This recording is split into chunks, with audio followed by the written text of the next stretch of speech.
And good morning, everyone. YouTube, what is going on? What's going on? It's Dirk here, ready for another NHL report. Yes, I'm bringing it back. It's back after a long break. The reason why, well, I've been working, and there's times that it's kind of hard for me because also I work during the mornings, so that's why. But it's back. It's great to be back.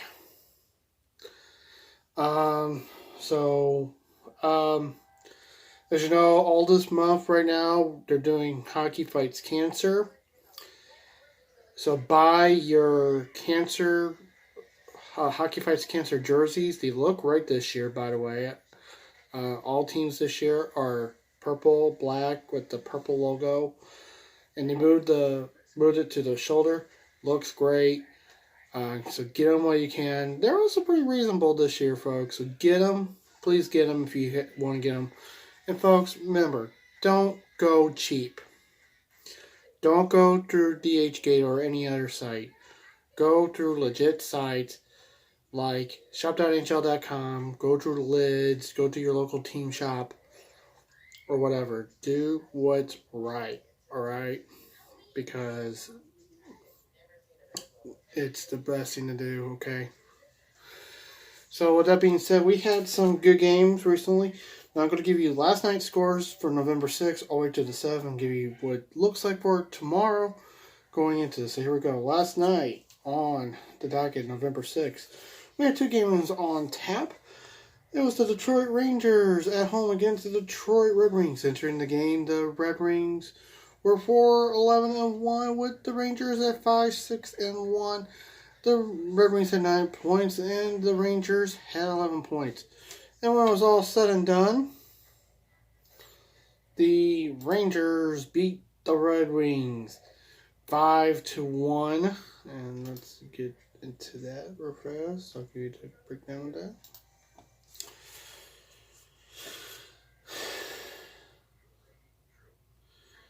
There was no score at the end of one. Red Wings score in the second, but the Rangers scored 3. It was 3-1 after 2, and the Rangers scored 2 goals in the third, make it 5-1. And here was the breakdown. For the Rangers, Tony DeAngelo, his 5th goal of the year, was on a power play. Chris Kiner, his 3rd goal of the year, and by the way, both goals were assisted, make it 2-0. Ryan Strom, his 5th goal of the year, assisted 3-0 on a power play.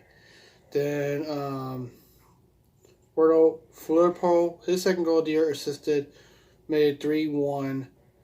By the way, times on those goals, 4:25 for the Rangers, 6:04 for the Rangers, 8:49 for the Rangers. Those were those 3 goals, and at 9:41 in the second was the goal for the Red Wings.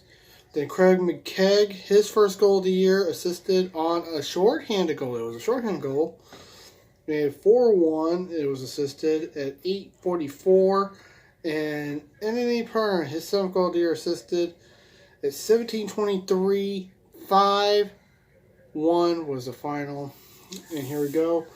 Shots on goal were 36 for the Red Wings, 31 for the Rangers.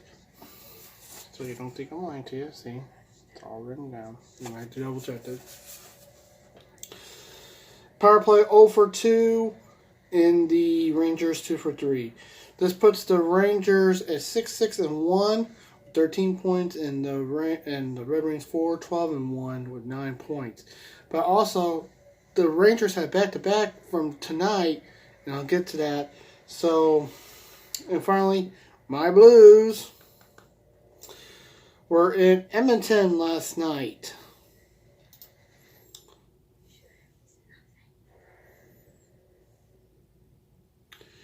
Entering the matchup, the Blues were 10-3-3 with 23 points. Edmonton was 10-4-2 with 22 points. Now, it was tied after 1. Blues had a 2-goal lead after 2, and then at the end, it was the Blues all the way. Here we go. Connor McDavid got the scoring started. His 8th goal of the year, assisted at 2 minutes 46 seconds in the first. It was 1-0. And by the way, that was on a power play. Then Jaden Schwartz. Let the Schwartz be with you. I like that. That's from Spaceballs, by the way. His 3rd goal of the year, assisted, and it was tied 1-1. In the second, Alex Pietrangelo, assisted by O'Reilly and Sheen on a power play. Blues' second power play goal. And it was 2-1 at 7:10 in the second. Then Robert Thomas scored for the Blues from Schwartz and Falk to make it 3-1. And the time of that goal was 15-18. Hold on here, folks. Let me. Oh, wait. By the way, that was the text I got. All right.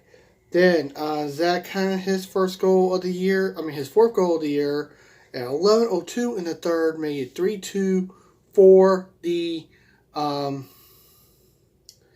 Oilers. But Bozak, with his 2nd goal of the year, shorthanded, by the way, we should say, made it 4-2, and also was an empty netter.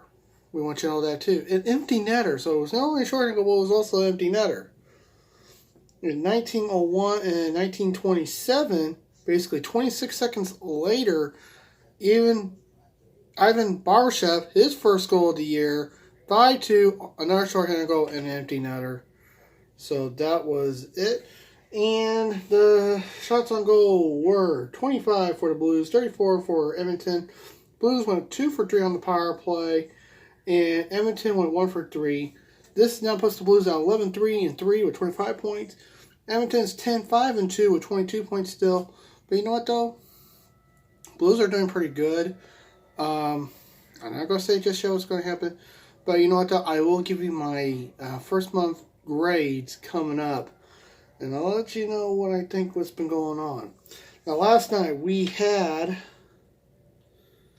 1, 2, 3, 4, 5, 6, 7, 8, 9, 10, 11 games on tap. And each of them were different. A lot of overtimes, too. So let's get right into it, okay? The Vegas Golden Knights were in Toronto.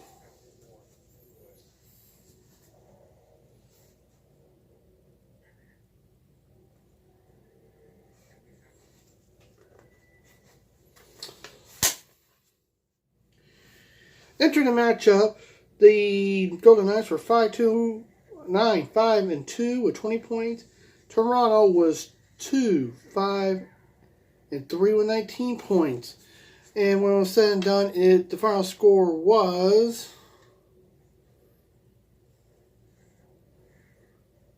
2-1.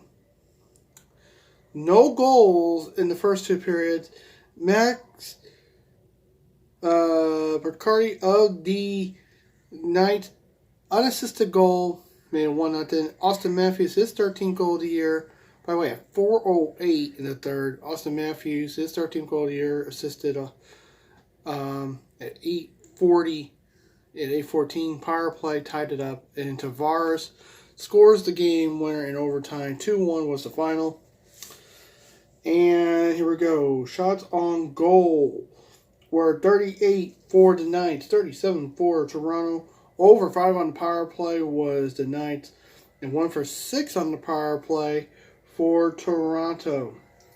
Now, Vegas did pick up a point. It's their 3rd OTL of the year, and they're even now with Toronto. Both teams have 21 points. The next game, Washington visits Florida. Entering the matchup, Washington was 11-2-3.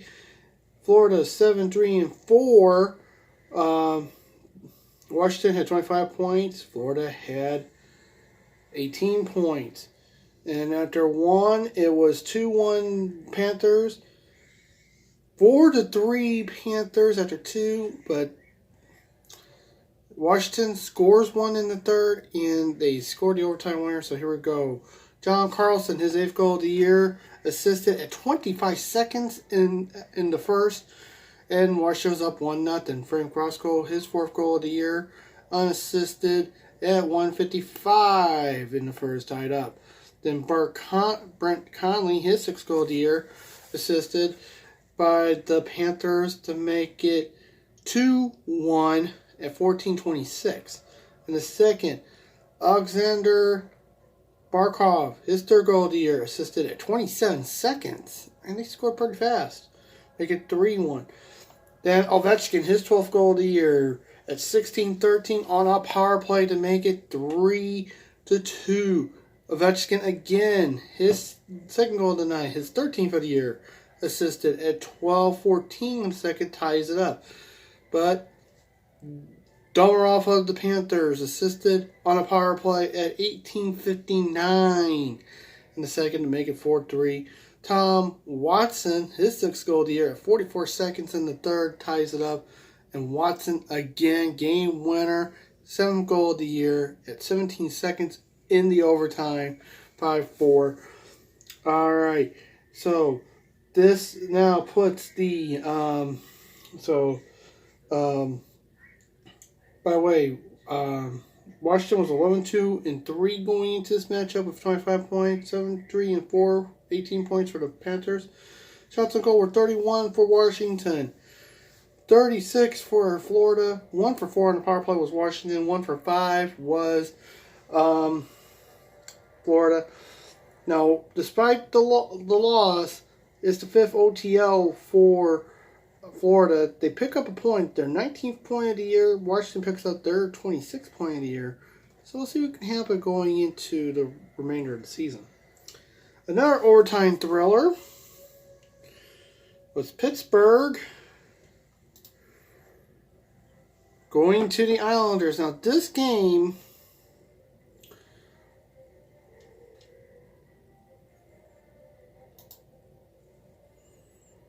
was not played at the Coliseum. This game was played at Barclays Center.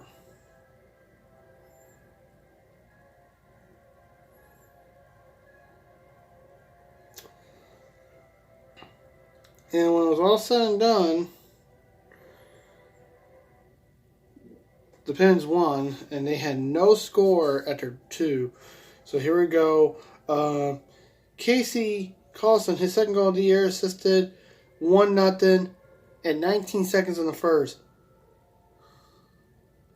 Klarbeck, his 2nd goal of the year, shorthanded, 6:28 in the second, 2-0 Islanders.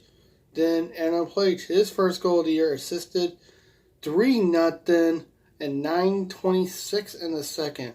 Then Jared McCann, his 5th goal of the year, assisted 3-1 Islanders at 1:32 in the third.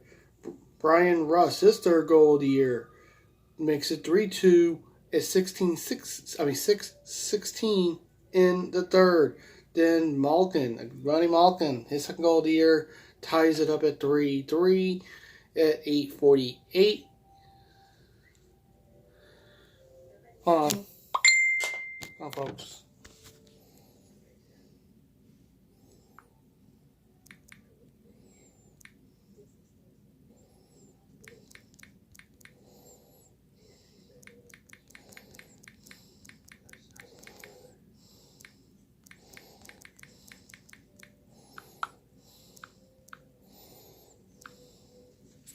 Sorry about that. My buddy just messaged me. Sorry about that. By the way, I want to say hey to my buddy, Andy. Love you, man. Okay, let's get back into it. And then Rust, his 2nd goal of the day, and his 4th goal of the year unassisted, 4-3 at 3:25 in overtime. All right, entering the matchup, Pittsburgh was 8-6-1. Islanders 11-3-0. Power play was 0 for 2 for the Pittsburgh. The Isles were 0-1. Shots on goal 39 for the Pens. Isles 23. With the win, this gives the Pens their 19th point of the year, their 9th win of the year. Islanders, they got their first OTL, but they picked up a point, so that's not bad. Next, Montreal was in Philadelphia entering the matchup. I'm not going to give you the breakdown number. Actually, I'll tell you what happened.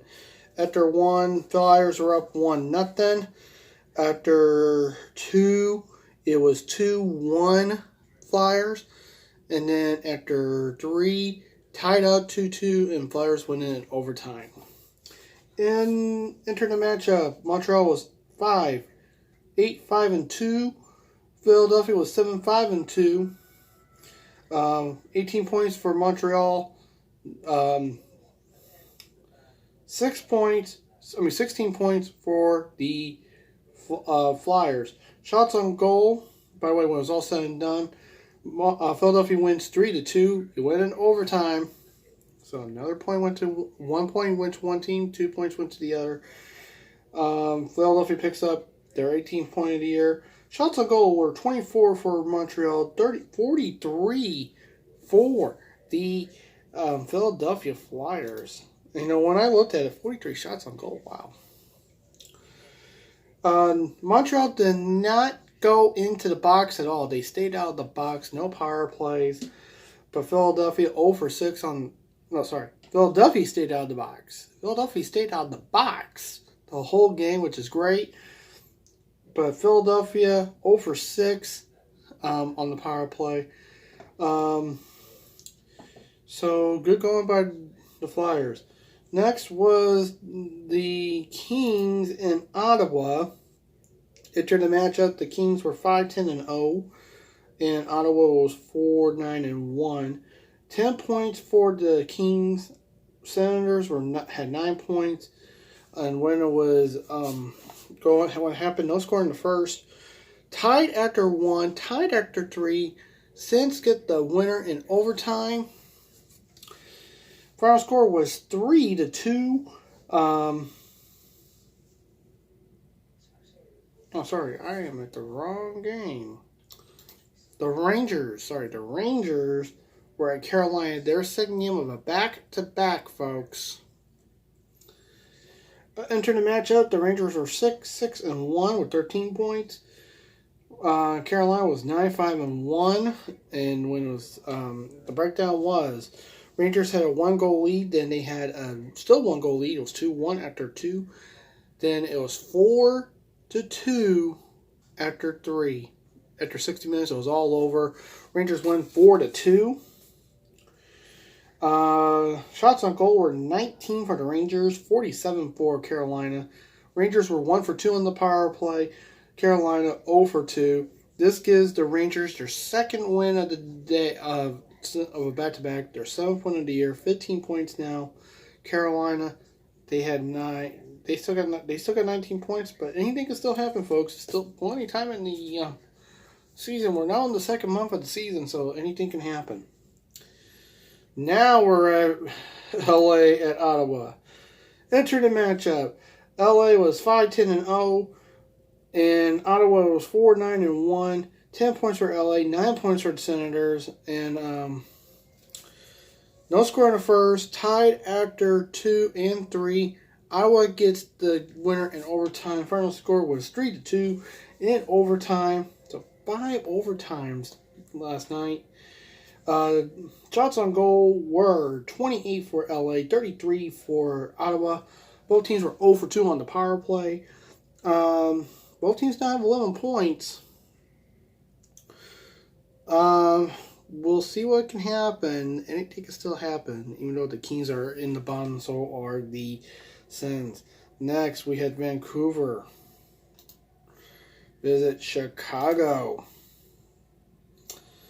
Entering the matchup, Vancouver was 9-3-3 with Chicago at 4-7-3. 21 points for Vancouver, 11 points for Chicago. The breakdown was like this. After 1, it was 2-0 Chicago. Canucks got 1 back. It was 2-1 Chicago after 2. Then the Canucks score again. But was it enough? No, it was not. Chicago scores 3 in the third, and after 60 minutes, final score was 5-2. Blackhawks Shots on goal were 38 for Vancouver, 37 for Chicago, 1 for 4 on the power play for Vancouver, 2 for 6 for Chicago. This gives Chicago their 5th win of the year, their 13th point. Vancouver, they still got some work to do, but they're still right in that hunt. Chicago's slowly moving up, but anything can still happen. Next game on dock is the Nashville Predators at the Avalanche, which I call the Croc-Alanche. Entering the matchup, the Preds were 9-4-2 with 20 points. The Avalanche 8-5-2 with 18 points. And breakdown of the scoring. Avs were in the lead 2-1 after 1. Then they were ahead 8-3 at the end of 2. Then it was 4 for Nashville after 3. Another goal by the Avalanche. They win 9-4. 9-4, folks. Shots on goal, 45 for Colorado, 24 for Nashville, 2 for 6 on the power play for Colorado, 1 for 4 for Nashville. This now puts the teams at even records in the same division. Both of them have 20 points, so we'll see what happens. Next, New Jersey visits Calgary. Entering the matchup, the Devils were 4-5-4. Calgary was 9-7-2. New Jersey had 12 points. Calgary had 20 points. And when it was said and done, after 1, Devils had a lead, 1-0. After 2, it was Devils 2, Calgary 4. And after 3, final score, Flames 5, Devils 2. Shots on goal, Calgary 38 shots, 23 for the Devils, 2 for 6 on the power play was the Flames, the Devils 0 for 3. This gives the Flames their 10th point, and their 22nd point of the year. Next game we have was Columbus at Arizona. Entering the matchup, Columbus was 5-7-3 with 13 points. Arizona was 9-4-2 with 20 points.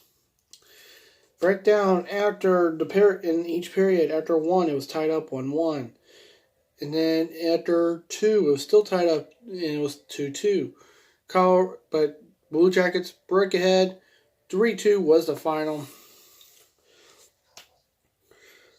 Shots on goal, 33 for the Blue Jackets. 32 for Arizona. 1 for 4 on the power play for Columbus. 0 for 3 for Arizona.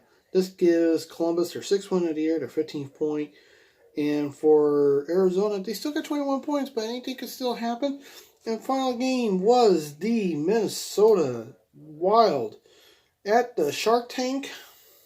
Entering the matchup, Wild was 5-9-1. And the Sharks were 5-10-1. Yeah, they finally won some games. And here we go. Sharks were out ahead 4-0 after 1. Then after 2, Wild get on the board with 2 goals of their own. But the Sharks got 2 goals of their own to make it 6-2. Wild tried to fight back, but they did not do it. They got 3 goals, but at the end, it was not enough. Sharks win 6-5.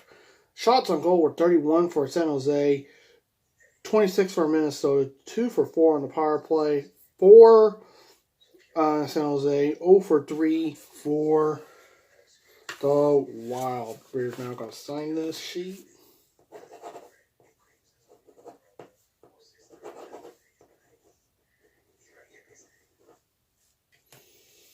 Sheet to sign.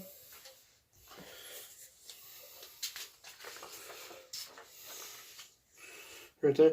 Now let's get ready for games tomorrow.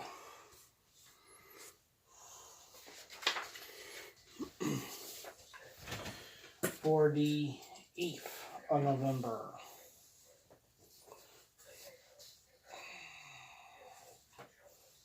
are going to do something, so bear with me.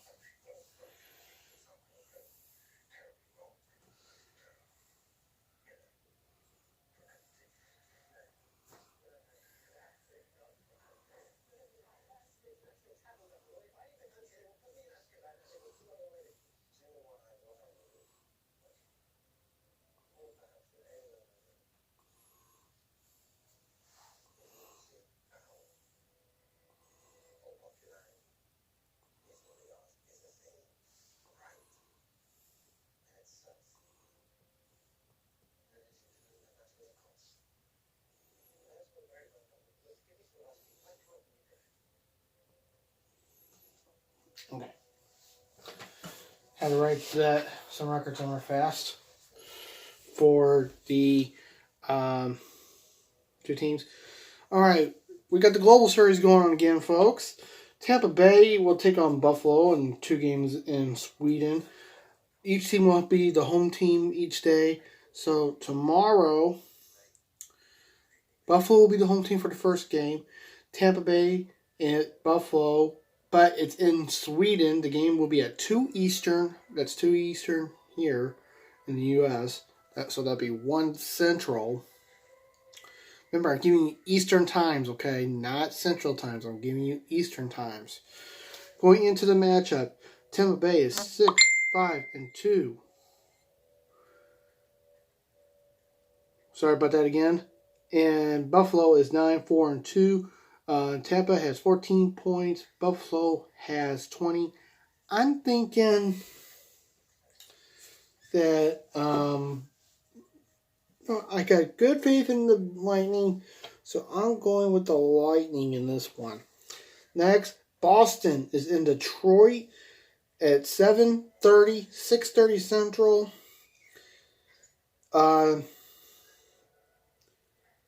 records going into the matchup, Boston's 11-2-2 with 24 points. Detroit is 4-12-1 with 9 points. I think Boston will take it. And by the way, let me tell you this. I can tell you where to watch these games at, by the way. Okay, for the Tampa Bay and Buffalo game, which is the Global Series in Stockholm, Sweden, you can watch it on NBC Sportsnet or SN1. That is Sports Nation, I think they call it, in Canada. And for the Boston and Detroit game, you can watch it on NHL Network or SNE. I don't know what SNE is. Or SNO. TVAS. You can watch that also on Fox Sports Detroit. So if you're in Detroit and you got a Fox Sports station, you can watch it there. Or for you people in New England, on New England Entertainment Sports Network. NESN. Next is Vancouver going to Winnipeg at 8 o'clock Eastern, 7 Central. Entering the matchup, Vancouver is 9-4-3 with 21 points. Winnipeg is 8-7-1 with 17 points. With this game, I think Vancouver will take it. I think Vancouver gets a good shot of winning. And finally, the nightcap game. Oh, by the way, you can watch the Vancouver and Winnipeg on ESPN Plus. If you got the ESPN Plus app, watch there. Or the Sports Network in Canada. That's the Sports Network 3 or SNP, which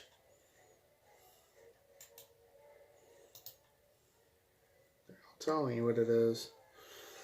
SNP, I don't know SNP, so. And finally, by Canadian Network. Finally, it's New Jersey Devils at the Edmonton Oilers. And entering that matchup New Jersey's playing it back-to-back. So they are 4-6-4. Edmonton is 10-5-2. New Jersey got 12 points. Edmonton has 22. And I think Edmonton will win this one. By the way, this is a 9 Eastern, 8 Central game. You can watch this also on ESPN Plus or SNW, probably Sports Nation West, and MSG Plus. So for you people in the New York area, Madison Square Garden Network, the Plus station, you can watch that there. And that will do it, folks. I'll see you guys around. Remember, the Lord's watching you. He loves you. And I will see you guys around. I'll see you at the final puck drop tomorrow.